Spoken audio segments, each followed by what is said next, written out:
buttons.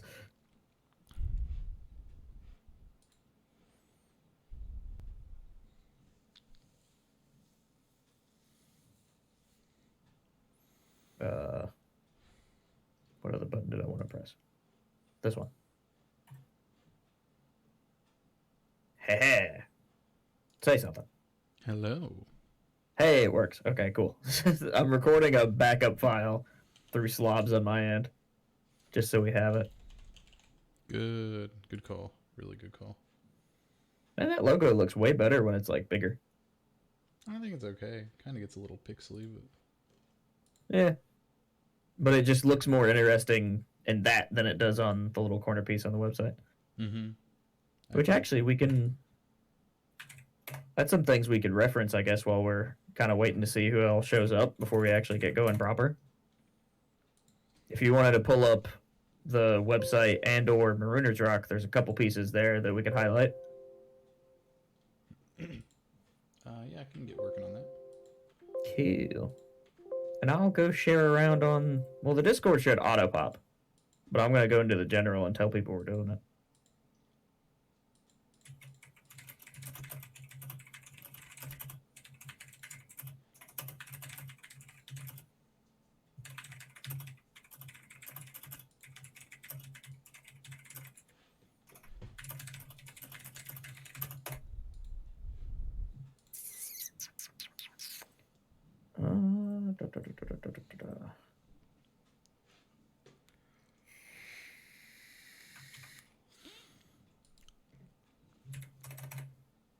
Ooh. All right. So, where are we gonna start? Let's start with kind of the one thing that was a huge project recently, and that was the playthrough of Metal Gear, I think. Yeah. No, that's an excellent start. Right? So, so kind of let's do a recap of why you really wanted me to play Metal Gear, because this is something we've been talking about for probably 5 or 6 years now. Yeah, give or take. Finally sat down and did it. Yeah, and I'm glad you did. And I really wanted you to play it because it's a really interesting adventure from start to finish. Even after you take into consideration the like how much back and forthing it has you do, it makes a relatively small area seem really big. That's true. And that kind of reminds me of Resident Evil is what I was making the first immediate comparison. And I guess because I've been playing Digimon and I've got it on the brain, Digimon World. So they take like these smaller environments and do a lot with them and kind of cram them full of just stuff, right? Or like revisit those same areas, which I think is kind of a detriment to Metal Gear Solid, at least initially, because you are just kind of going through the same like 8 to 10 rooms, but they all feel like they're genuinely connected. And that's interesting. It feels like they're all part of that one facility. Yeah, no, they definitely do. And I still haven't got to play the new Resident Evil, mostly because house stuff. Oh boy, Resident Evil 2 is a good daggone game. Yeah, no, I love it. Awesome. Oh, it's so good. I cannot recommend that one enough. Try to pick it up between like probably as soon as you can, because they're only like $20, and it's super worth $20. Even if you're like lukewarm on that particular style of game, it's just so good.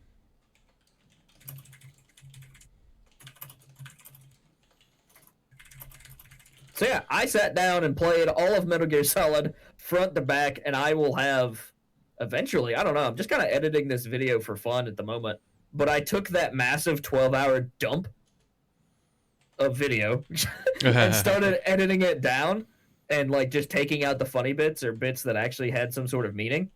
And so I'm making like this supercut essentially.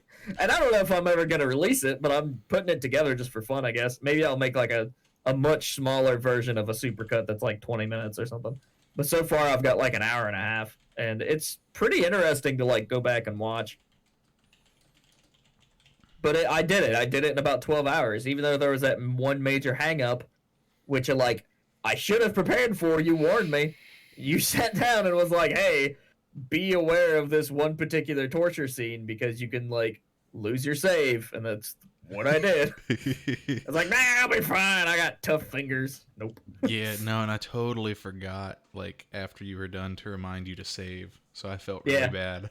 And I could not get the ketchup bottle to work at all, and I was so frustrated with it. But thankfully, I sat down and found a save file that just unlocked a bunch of stuff. And because of that, I was able to finagle my way into an area that immediately dropped me into that location. And I was like, oh, cool, this is perfect. I like sequence broke the game on accident. Even though that's entirely what I was intending to do. So not only did I do that like full stream, it's available. Well, it might be available on the Twitch stream. Maybe it isn't. Either way, I might have some sort of archive or something eventually. It's a big file, so we'll see. But I also wrote a giant reflection on that experience, which is a featured post on our website. And that post is super cool. I'm actually really proud of it because it is me coming in as somebody who's like surface level understanding of Kojima. Like I know a lot of the beats, I know a lot of the weird shit, but I'd never like experienced it for myself. And so I did that and wrote about it. And I think it's a fantastic little piece. Personally. No, excellent. To me, but I'm a super Hideo fan. Well, yeah. Clearly. Oh, yeah. Whoops. But was there anything in particular that you saw me do that you thought was like weird or something, or something that you didn't expect me to take a particular stance at?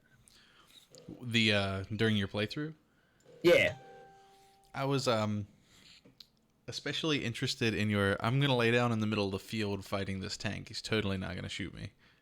That was my favorite bit of that fight is when I find the little like vent and I snuck back in there and was looking out. I'm like, I wonder if he can see me, and the fucking tank barrel comes out of the corner, and I'm like, uh-oh. Oh yeah, he's looking right at me. You took a couple of bullet shots, I believe. I don't think you took a cannon shot from that one. Yeah, it wasn't a tank round. Like the gunner on top eventually pinged me, and I was like, okay, he can legitimately hit me here. I gotta bounce. Yeah. But that was funny too. I was like, I wonder if I can stick a C4 on the bottom of it by laying down and letting him drive over me. Because earlier in the game, I was underneath tanks. I was like, oh, this is perfect. Nope. That little bit of problem solving also didn't work. I've done something and closed all my windows. Oh no. I was going to open up the article. I also dropped it in the chat. Yeah. So you can find it there. Yep. That's what I was opening up. I did have to find screenshots from elsewhere online. I couldn't use the ones from my playthrough because I was playing on PS3 and it was just so grainy that I just couldn't get a decent enough screenshot. So all the screenshots that people are seeing are just like generic ones that I found online. And that sick artwork by, what's his name? The guy that does all the cool artwork. Shinkawa. Oh, dude. He has excellent artwork. I love it. I'm really sad that, what was it? The Left Behind? Left Alive. Left Alive. Yeah. That game sucks. Yeah, no. I was really sad to see that because I love his artwork for stuff. And that was definitely like trying to be a Metal Gear Solid game in the Front Mission universe. And it just didn't work at all. That's one of the like worst games released this year, I would argue. Yeah, I could get behind that being really bad. Yeah, just on principle. I've not God, seen I've played good reviews. Some real shit games this year. Did I tell you about that VR one I have? VR one? Yeah, I don't even remember the name of it. It's a kart racer that's PlayStation VR, and it is atrocious. Ooh. Like, they sent it to us for review on Marooners Rock, and I'm just like, oh my god, this is abysmal. Dude, actually, we got one from Forever Classic that I thought was terrible. Bee Simulator is a goddamn train wreck. Bee Simulator was that bad? Yeah, it sucks. Because like, in the back of my mind, I'm like, yeah, this is probably going to be bad. But I hoped, with all my little hopes, that it was going to be close to Buck Bumble, and I want somebody to do a modern-day Buck Bumble. We've talked about this. We have. We definitely have. And I didn't know anything about Buck Bumble until you told me about it. Yeah, so Bee Simulator. It's not great.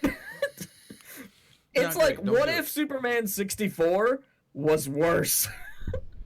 There was a And you Superman were 64? Oh, God. Oh, I keep forgetting that there's some weird shit that I know that you don't. That is a hilariously bad game that's basically a fly-through ring simulator on the Nintendo 64. And it's bad. Flying through rings. Like, that's most of the game. And that's the first thing they want you to do in Bee Simulator. They're like, hey, you're a bee. Here's how you be a bee. And I'm like, oh, cool. This looks like butt, but maybe it'll turn into something. And then they're like, fly through these rings. And I'm like, oh, no.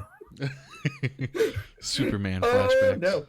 And then they wanted me to fly through all of the rings within like 30 seconds. And it was a super close time window. And this bee goes from like 0 to 60 in nothing. So it's just the hardest thing to control ever. Like it definitely falls under one of the worst releases of this year. I still kind of hope that they go back and fix it because the like artwork and stuff that they have in the game that tells the story is actually really cute. Oh, really? And it's all about bees. And they like take a pro bee stance throughout the entire thing. It's like really educational, but also kind of like stupid and fantasy driven. So I want it to be good, but it's not. Yeah. Bee Simulator. The death. But we've gotten that's probably my favorite thing about this year, Zach, is we've done some really cool things for Forever Classic. We have. Not only have we had like super good guests, but we've got a couple pieces of support from developers by getting a review copy or coming to chat with us and doing some interviews and stuff. So it's been really, really cool. No, I feel like we've done some really good just groundwork for everything. You know, we laid it, the first year we were trying to do anything with the podcast. Then we've hit the ground running with the website and stuff, and I think we've got ourselves into a really good position. Yeah. And I feel like I don't think I'm going to have any other absolutely insane shit going on, so I'll be able to like sit down and focus more myself again now that I have this house and we're here. Yeah, you guys have moved, so that's cool. And then hopefully within a year or two, I'll be back stateside. So that would be great. Hello, Robbie to Bobby. Our camera setup right now is this camera is me. Other direction. That camera over there is Alex. We are doing a private Discord video call. And you have to have it full screen, and then you can do a window capture of that webcam. Yep. It's a bit roundabout, but it totally works. Yeah, it's probably the best system we've found so far. Except for it creates hurdles if you're trying to like share music or something like that so that everybody can hear and do all the things at the same time. Yeah. I kind of wish there was like a mix area in Discord. I'm sure there are like bots or something you can do to do that. And we do have that one radio bot. True. But yeah, so we've really like laid down the foundation for Forever Classic, especially on the website. And that's what I appreciate most about it. Yeah, I'm just excited to do more. Yeah, me too. We have so much. I wish I had so more much time. potential. Yeah, no, I do too. I have so much different things going on with work, so. Yeah, me too. Like constant. I was learning new things at the office because they're like, "Oh, we've completed most of the work that was needed to be," and I was like, "Okay." And they're like, "So there's not much left for you to do." I'm like, "Cool." And they're like, "But if we teach you this new thing, you've got all sorts of things to do." I'm like, "Oh, great." That's what happens. Me and my team end up like getting taught something new. We completely decimate it in like a month. And then they're like, well, shit, we gotta find more things to do. Just filling up one set of things just to be given a whole nother slew to go on top of it. Yeah. So I am really proud of our website, personally. I would love to do more for it because there's a lot of things that, like, I'll be browsing the internet and be like, oh, I could write an article on that. And then by the time I get home, I'm like, well, I need to do this and that, and maybe spend more time studying for a review, or, you know, there's a lot of bigger pieces that I've been kind of focusing on. Yeah, I feel like I'm just stretched thin. Yeah, no, same piece. So we're not doing as much as we would normally like to, but we're poised to do a whole lot. Yeah. Yeah, I don't know about you, dude, but I'm tired. I am too. It's winter. It's dark as hell out here, and as soon as I leave the house, it's dark. I come back and it's dark, and it just sucks. So, are you into your really long period of dark there in Alaska? We're on the tail end of it, so it goes up until the solstice is your darkest day, right? And Mhm. now every day from here on out, we get an extra like couple minutes of sunshine or something. Gotcha. So we're coming out of it, and it hasn't snowed that bad yet, which is great for me because I hate the snow. But it has been snowing on the mountains, so great for the skiing folks. It's a win-win in my book. Yeah, no, those are good wins to have. Yeah. Dude, the other thing that I want to challenge people out there, because I spent a long time cross-referencing some stuff to make this happen. We recently put out a feature of every single Shovel Knight guest that we could find, and then concluded on why there are, in fact, so many. Because I talked to one of the main designers, Alec Faulkner, while I was at PAX West, and I was like, well, why? Why are there so many different iterations of Shovel Knight? Do you guys just say yes to everybody? Like, what happens here? And he goes, well, we kind of designed it so he would fit anywhere in doing any things, and we always kind of wanted to see that. And so when people started requesting it, as long as it was a good idea, we were usually cool with it. So he told me that they get like at least 1 or 2 requests for Shovel Knight to be in something once or twice a week. That's pretty excellent. Can we have a Shovel Knight mod as your main character for Stardew Valley then, now that there's multiplayer? I would bet dollars to donuts that exists. Because it just seems like a good fit. I bet you it exists for that other game that they have, Starbound. You know what? I'll bet it definitely exists for Starbound. I fucking love Starbound. Right? That game is too good for me personally. Yeah, Because no. I can spend months on it and not get anything done. Same. It's like Terraria, but infinite. And And there's a Stardew Valley weed mod.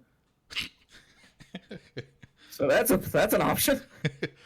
work on your pot growing skills, specifically to go have better relationships with your neighbors. Yeah. We'll assume it all just goes hand in hand. Yeah, Shovel Knight is crazy. The fact that like he got to be such a popular character. All of those characters are stupid popular now. They are, no, and I don't even know about half of them. Like, I don't understand, like, the Plague Knight or the King Knight, and they're playable characters, I guess. Yes, I'm so not that far into it yet, so. Let me give you the lowdown. Shovel Knight started as an indie project that really caught fire on Kickstarter and freaking exploded when the Game Grumps played it and had a blast. Great episodes. They played that game through, I think, 3 or 4 times now on their channel, and it's super popular every time. However, Shovel Knight got a lot of Kickstarter support, and in that Kickstarter, they're like, oh, if we reach this amount of money, we're going to add another character campaign. And so at the time, and I talked to them about this, they were like, we thought that it was just going to be we replace a sprite and maybe you get some new powers and you play through the same levels. And then they got to be kind of ambitious about it. And so they started creating whole new campaigns. And that like really was successful in Plague Knight around the time that became free. All these are free updates. Around the same time that was available, it was starting to release physically in stores. So you could go out and buy a 3DS copy, a Wii U copy, a Vita copy, whatever. And it was always like $20-25. It was super affordable.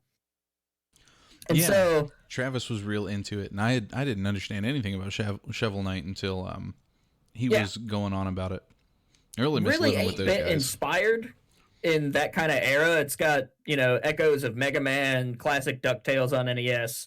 Those are the 2 main like inspiration pools. But the thing about this game is, so there are multiple playthrough options in the 4 main campaigns, and this is even like, you want to break it down further, there's like 8 different ways to play this game. But there's a Shovel Knight campaign that's the main story, that's the adventure as it was created and initially.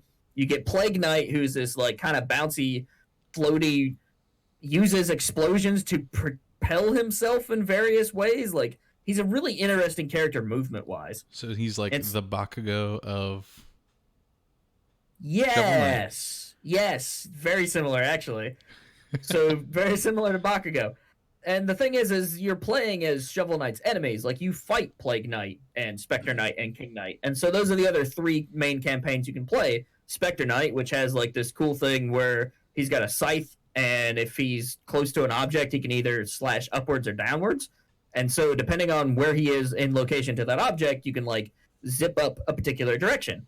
And each of these characters have various sub weapons that also change up things. But they just released King Knights, King of Cards, who is not only like a beefier, whiny, like Wario style character with a shoulder rush and like a twirl bounce and stuff, but he's also hilarious. And you get this like weird little card game built into that game. So you're running around playing a game called Joustus. So now we have a game within a game and a card game within a game, and you play that in universe against other characters, and it's crazy. And to top it all off, there's a fifth game called Showdown that's basically a light Super Smash Brothers with all these characters, including the weird, obscure ones. So not only are you getting like all this content wrapped into one, but now after they've released it and have said, okay, this is the final price for Shovel Knight, it's $40. That's it. When it first came out, it was $25, and before that, it was $20. And if you bought the game at any point, you get the rest of the stuff for freezies. Which was cool, and that's what I did. I think I bought it right after it came out under Travis's suggestion, and I've had it on PlayStation ever since. Guess what? You got the other stuff, my friend. Even people that played on Vita, you got the other stuff because they're committed. 3DS, it's there. Wii U, totally. Like, that's what I have it on initially, but I ended up buying it on Switch shortly after the Switch came out because I was like, thirsty for more games. So I was like, oh, I'll pick up Shovel Knight. I fucking love Shovel Knight. And so now my Switch copy has all the things. And it's cool. Not only that, but like there's a co-op mode. There's a mode that swaps genders of characters depending on what you choose. So if you want Shovel Knight to be a lady, you can do it. You want Shield Knight to also be a lady. Fucking go for it. You want everybody to be ladies. Awesome. And it changes the gender and like the dialogue. And then there's like cheat codes. There's like hundreds of cheat codes. There's one where you just replace all nouns with the word but. What? That's there. Shovel Knight is great. It is excellent. It is one of the games that like I haven't sat down to do the actual review yet because I want to like play as much as I can between now and doing so. But this is a 10 out of 10 game. I'm going to spoil it for you now. That's what it's getting. There's so much stuff. It's so well thought out. All the music, at least initially, I think, on the original release, could fit on a legit NES cartridge. Like, it is one of the most authentic, like, just pure-spirited, indie, retro-inspired releases I have ever seen. And I've seen a bunch of them. Right? Ooh. And this one sticks. That's what's cool. Like, it's immediately culturally significant. If I show somebody just an image of Shovel Knight, I would almost guarantee if they have any sort of gaming knowledge within the past 10 years, then they're going to know that character, and that's only going to get better from here, and that's what excites me. I can't wait to see what they're going to do next with Shovel Knight. And we already know we're getting like a different take on the universe with Shovel Knight Dig that's being done by another studio in tandem with Yacht Club Games. And then Yacht Club are working on like a Ninja Gaiden sort of like ninja side-scroller game called Cyber Shadow. That should be really cool. And they're also hiring for 3D people. So I think we're going to get a Shovel Knight 64 style of game, which is something that Alec was like super into the idea of whenever I talked to him. So you strike it as a Shovel Knight 64 style game. It pops in my head like a Mega Man Legends-esque Shovel Knight. Ooh, that would be good. Yeah. I don't know. Looking back on it, did Mega Man Legends suck?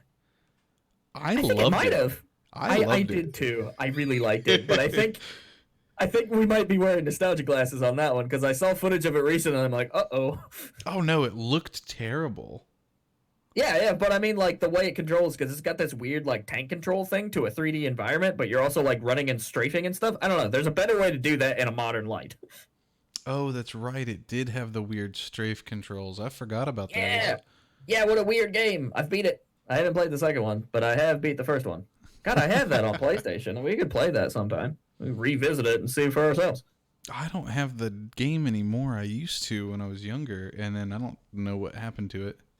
It's kind of hard to come by anymore. I think I actually own a physical copy, but I don't think it's in very good condition. So I have a digital copy that I can play on my Vita or something. And that's cool. I've run into a couple, but they sell for like a couple $100. Exactly. Get that shit digital. Yeah, yeah, oh, or, yeah. or emulate it. It's the easiest way. It's the most bestest way, usually. So, so what did you find this year is like? What up to this year, including anything before, has been like the hardest thing for you to play? The hardest, as far as like straight up challenge, Anything, or just something challenge, that or you kind of just sucks. challenge, or you just couldn't do anything with it. God, I have a recent one. I can talk about that, I guess. I really want to like Jedi Fallen Order. I do. I think it's the coolest like idea that we've had so far for a Star Wars experience, and I want to support that. But the performance is so goddamn terrible that I can barely play it. It's like jittery and stuttery, and characters pop in and textures pop in all the fucking time. It's an assault. Oh no! See, I haven't watched any play on it because I wanted to actually play it at some point. Yeah, I hope they continue patching performance because again, I really want to like it, but it's rough. And I keep hearing good things about it, so I'm guessing people are overlooking those in favor of other things about the There's game. got to be something that happens at the end that like blows people's minds because my buddy Joe, who was on the podcast a while back for I think the Kingdom Hearts episode, he texted me recently. He was like, "Dude, I finished Jedi Fallen Order and it was great." And I'm like, I'm glad you're having a good experience. Because I've been through 2 or 3 planets and I'm just like, man, I don't know if I want to keep doing this. It's the same way I felt about Force Unleashed, actually. It's another game that, like, God, I love the idea of it, but That's I don't another know. game that I didn't. Ooh, I hit my mic. That's another game I didn't get to play a ton of, but what little bit I played seemed a little weird. Yeah. Force Unleashed is interesting. I think it's worth playing through on a weekend if you just want to play on something on easy mode and just, like, kill it. Marshall had it when we were growing up, and we played it backwards and forwards. I don't remember any of it hardly, but I remember really liking the cutscenes in the story. I thought those were actually pretty top notch. Yeah, no, the cutscenes were excellent. Story was really good. I didn't quite understand it, and it might just be that I Yeah. didn't have the whole gist of what was going on. You kind of got to suspend your disbelief on that one a touch. Yeah. I'm not You can't necessarily a universe stickler, but I really do just enjoy the Star Wars universe a lot. I like the not essence. I like the generals of Star Wars as far as like the basic concepts and stuff. I think are really cool. I don't like getting into the nitty gritty because it kind of collapses all of that magic for me. Yeah. Have you watched that there Mandalorian? That's a pretty interesting show. I guess we won't get into spoilers, but Mando. Mando's So, excellent. It's pretty good. Speaking of Mando, me and Lauren were having a conversation while we were watching one of the episodes because, we were like, well, why don't the people understand that there's Jedi? Like, how do these people not know? With the Death Star having been a big deal in the universe, but apparently some people just don't understand the Force in the universe as well. So it's not just an everybody knows. Well, I guess the only thing that if you're not connected to the Resistance and you don't really give a shit about what the Empire is doing, you may not be in those news circles.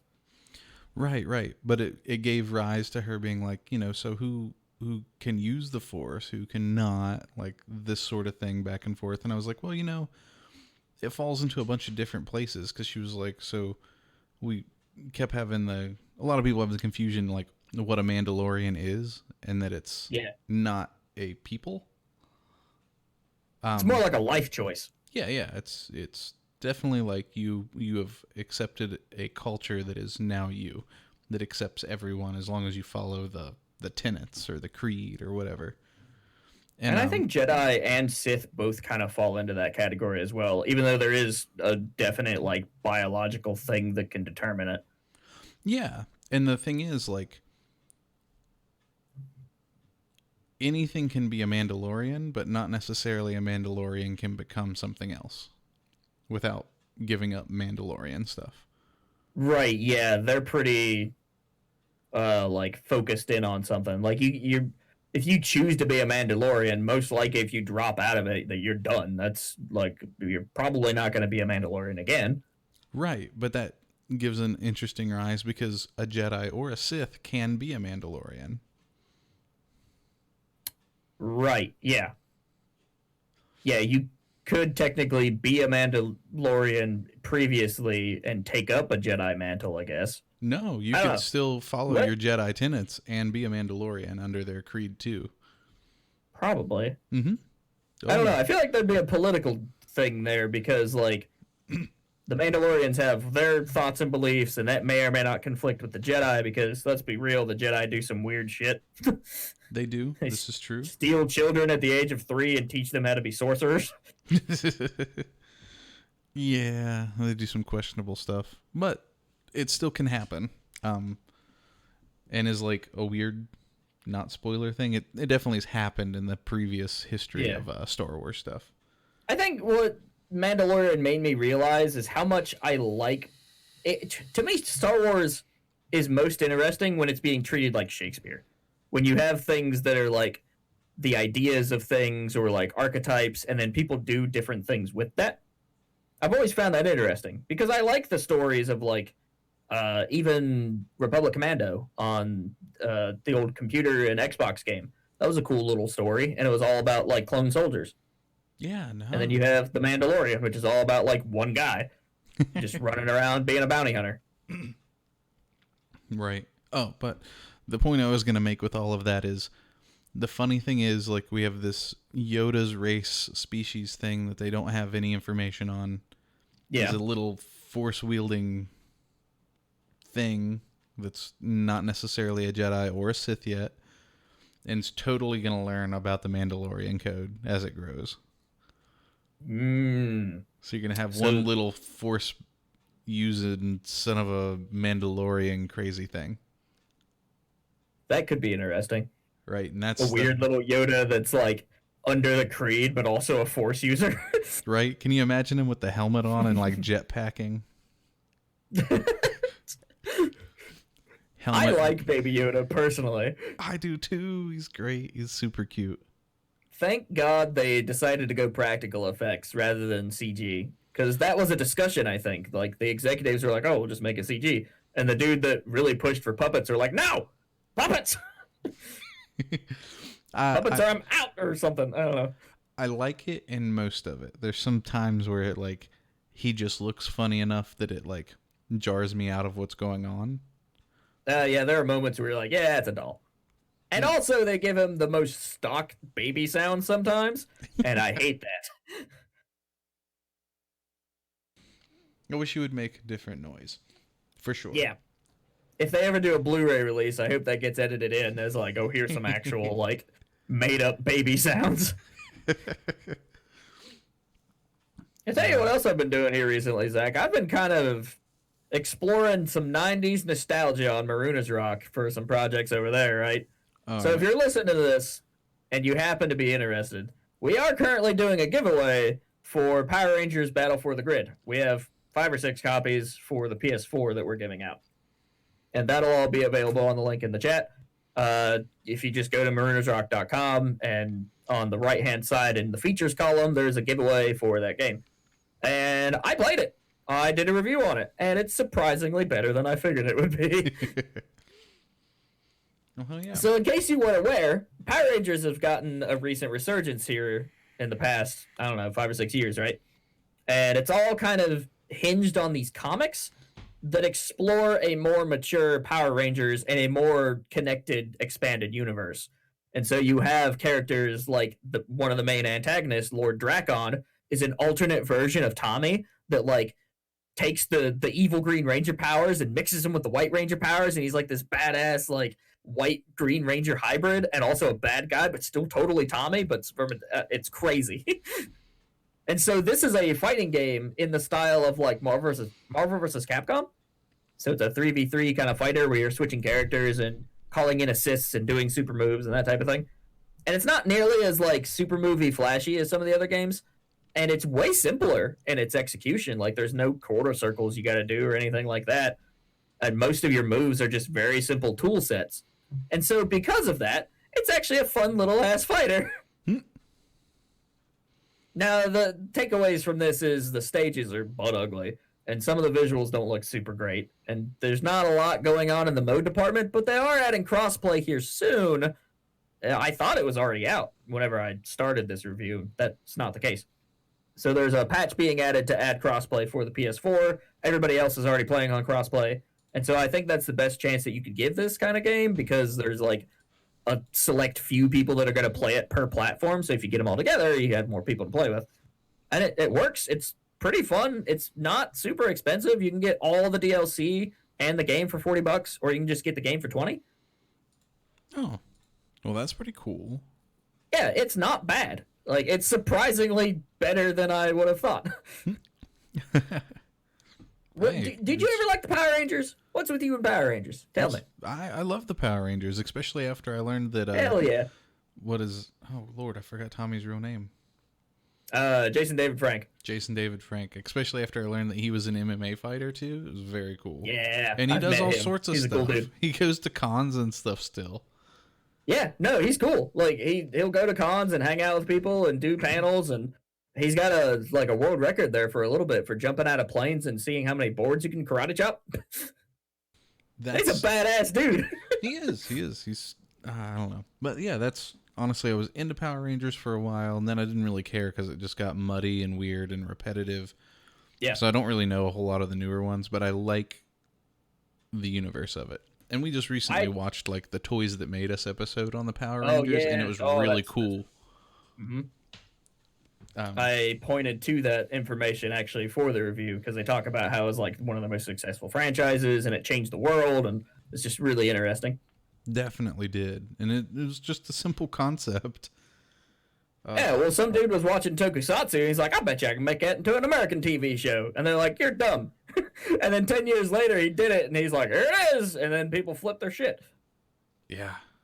And they continue to flip their shit and sell it's fucking a lot of toys.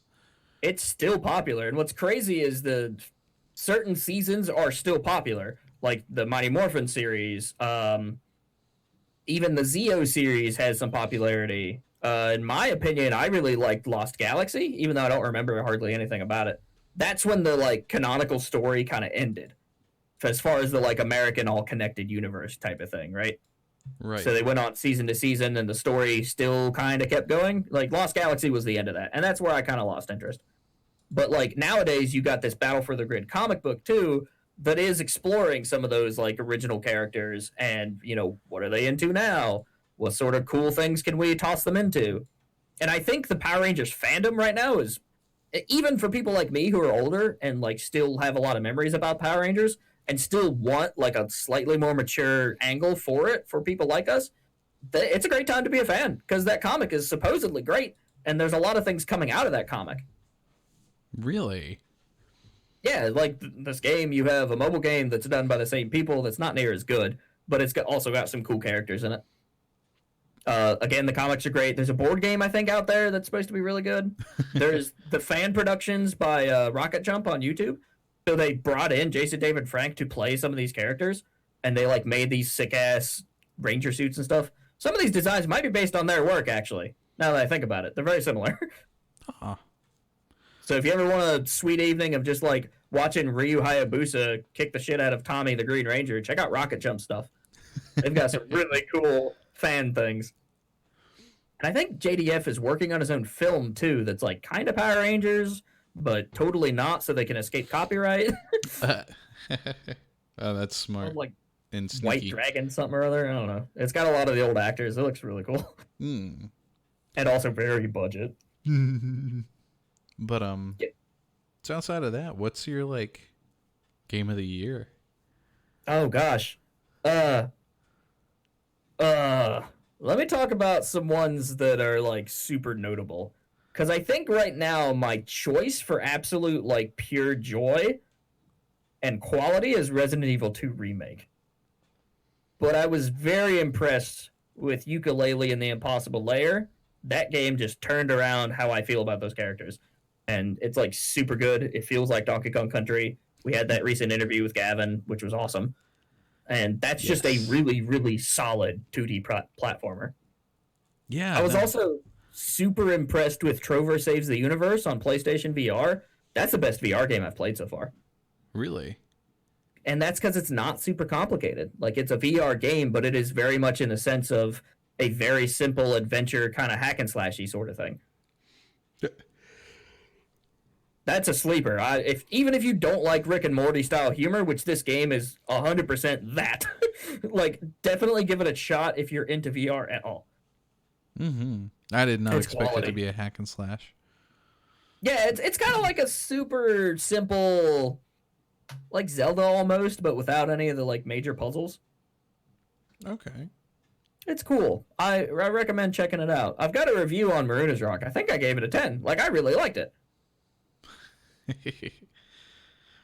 The other surprise was Plague Tale Innocence, the game about the rats. It's that one.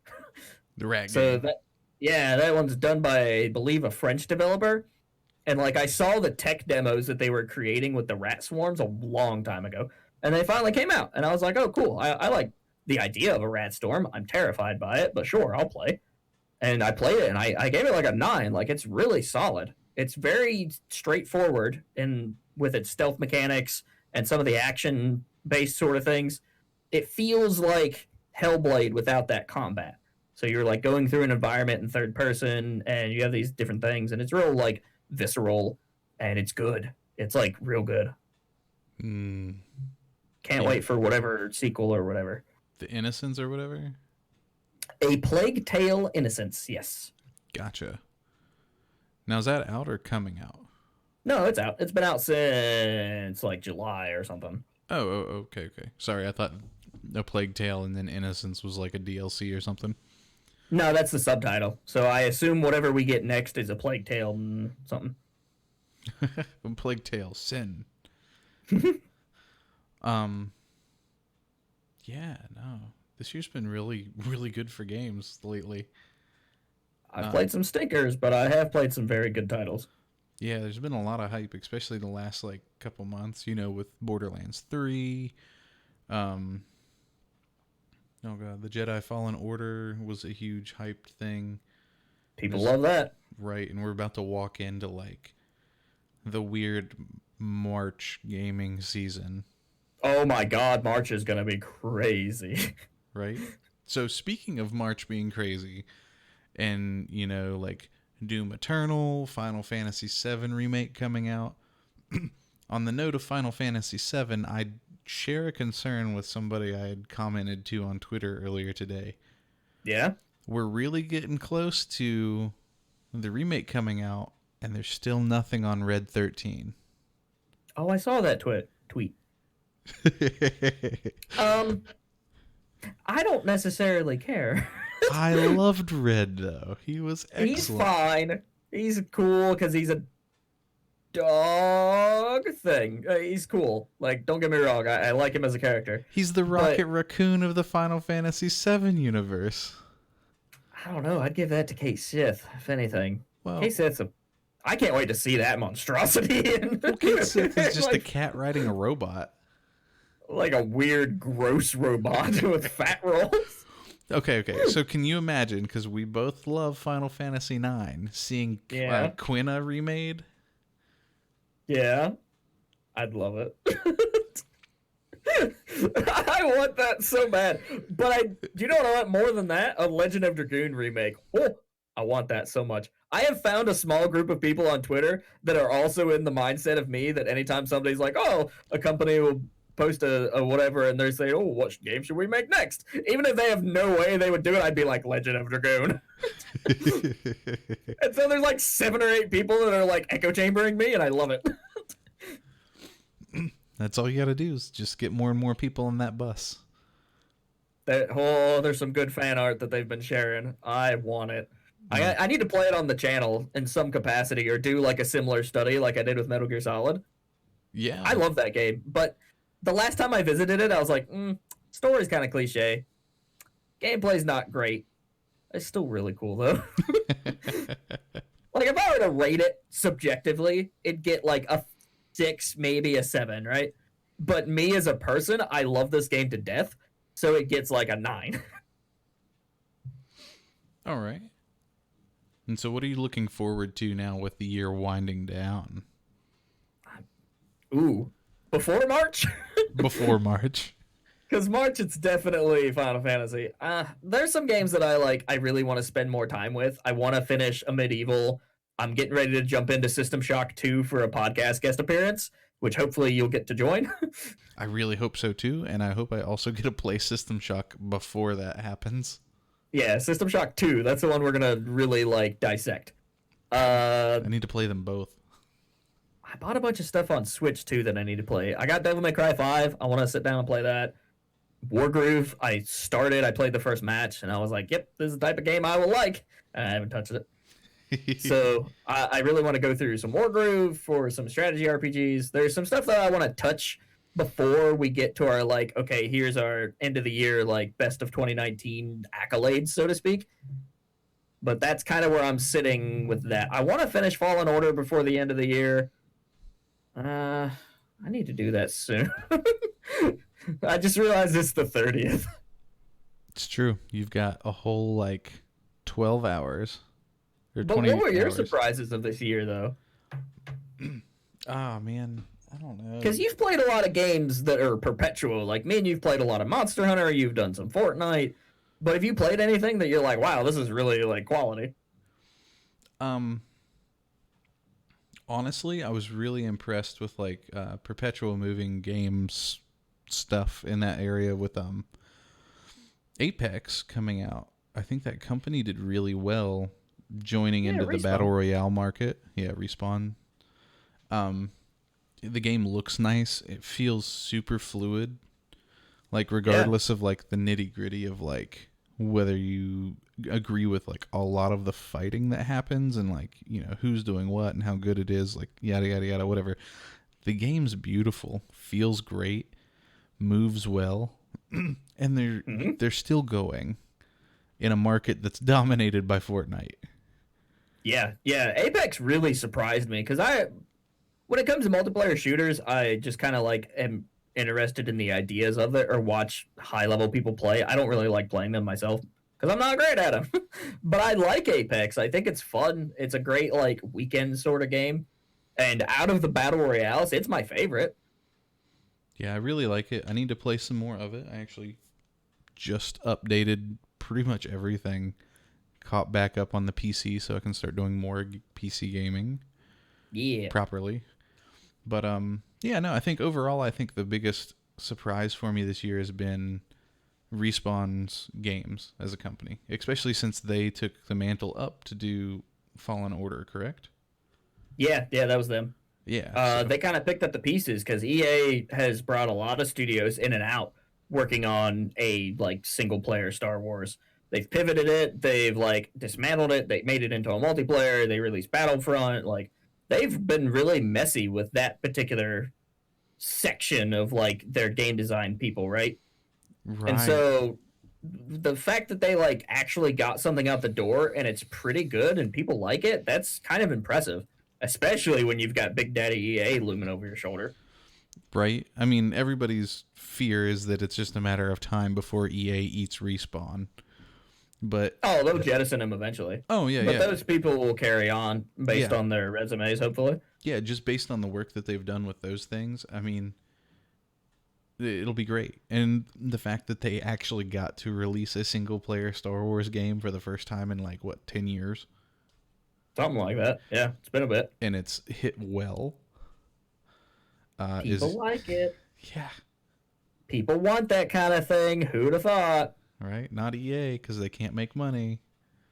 Nope. Do you know what we need to do, actually, now that I'm, like, looking through my Steam library and just kind of flicking through the page here? Me and you need to sit down and play Ashen. We have it.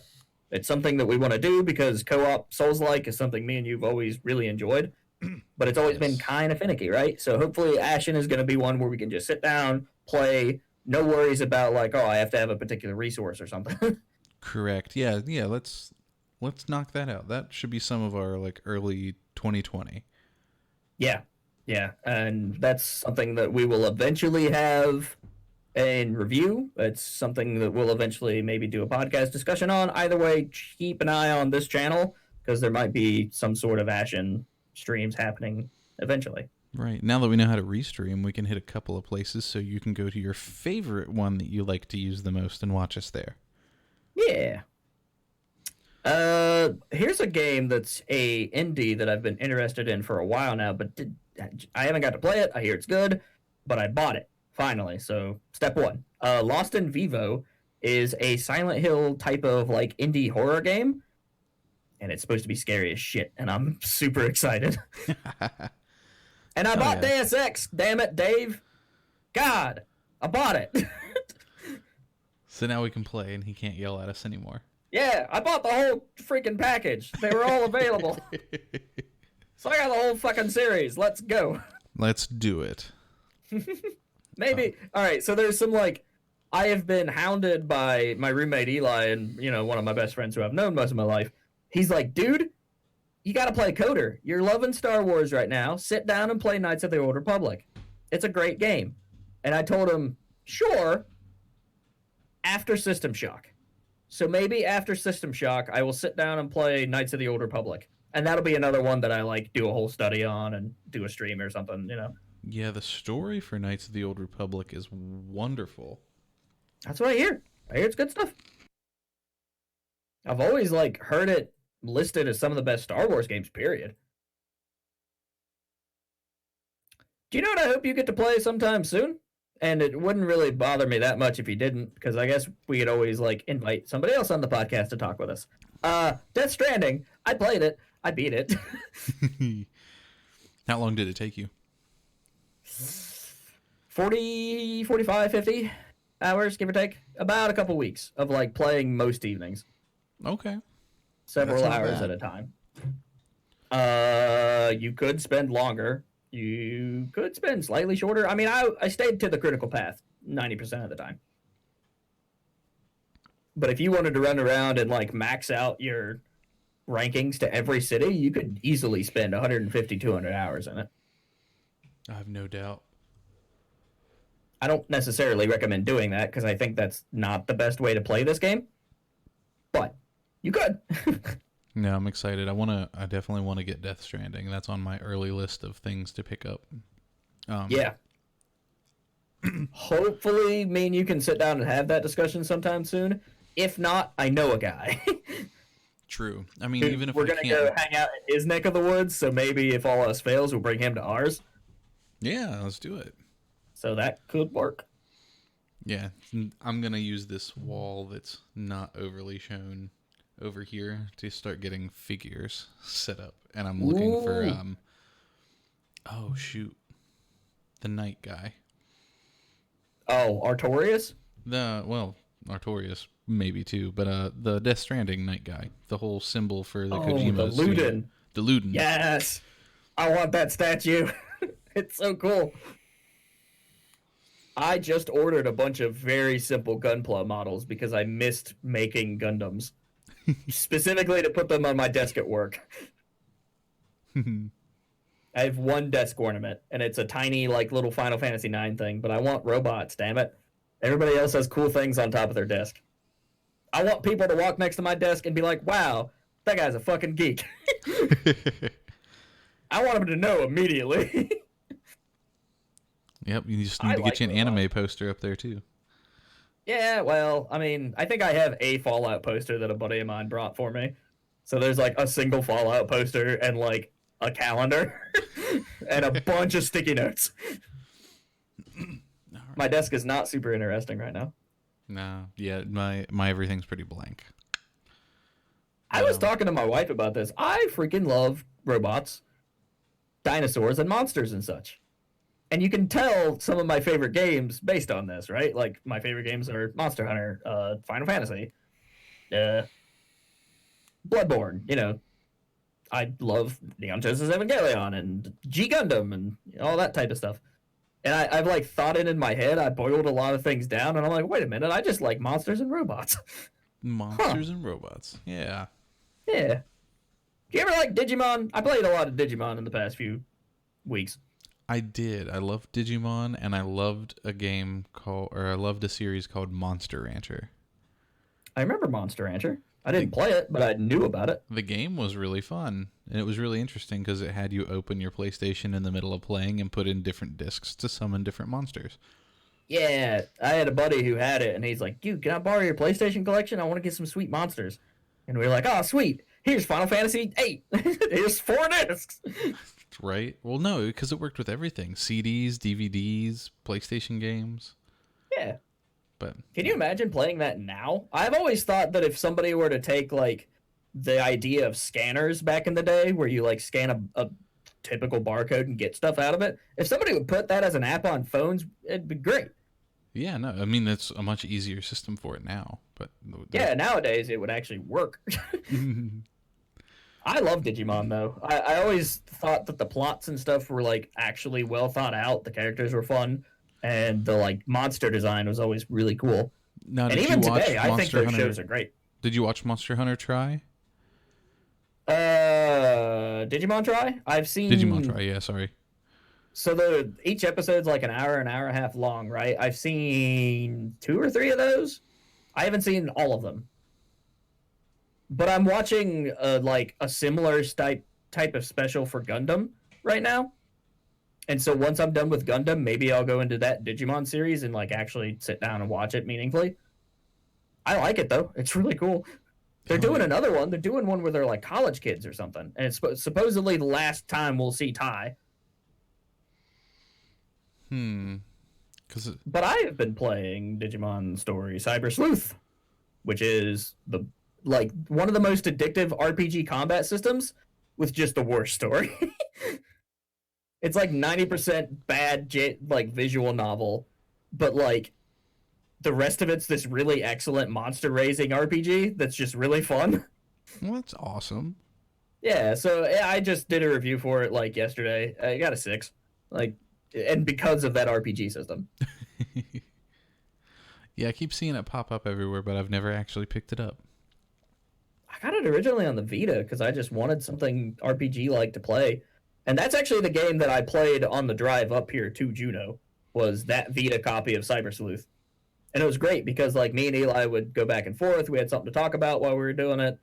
And like if we stopped at a hotel, rather than like be kind of stressed out about this move, I would spend some time playing Digimon, just mindlessly grinding, getting those megas. Hell yeah. And it's fun. If you look at how many hours I've spent on the Switch, on my file it says like 200, but that's a lie. If you keep the Switch in sleep mode, it continuously counts apparently. No. But Well, it's fun. I've put a lot more time than I intended to. It's just a really addictive little RPG.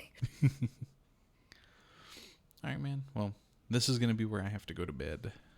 Yeah, it is late for you. So anybody who's still hanging out, thank you for hanging out with us. It's been a really fun year. We'll have accolades sometime in the middle of January, unless we get super caught up with all these interviews that we have scheduled. That'll be really fun. Can't wait to show those off. Yeah, we have some exciting stuff coming up, and I have like a backlog of things that I have to get to and actually put into the website from where I started getting the house in the middle of it all. Yeah. Well, we'll get you straightened out. It'll work. And then we gotta figure out what we're doing for some of the monetization options to actually like get meaningful and worthwhile ad content that'll help support us. So Forever Classic Games is something that has really taken off this year, and I just want to put more energy into it. That's all I want to do. I want to make it bigger and better and have cooler things and have cooler stories and just talk to more people and have it be more interesting. That's my goal. We will, and it's going to be fantastic. Yeah. All right. So for anybody else hanging out, awesome. It's been great to have you. For now, I think I'm going to go edit an episode. I need to do that. I'm going to go to sleep and get up at the ass crack of dawn and go to work. Yep. Yeah, time zone difference. Maybe we'll overcome that one of these days. Maybe. That'd be really nice. Yeah. Or at least alleviate it. It's soon, TM. All right, guys. Thanks for joining us. Everybody have a good night. As always, stay cool.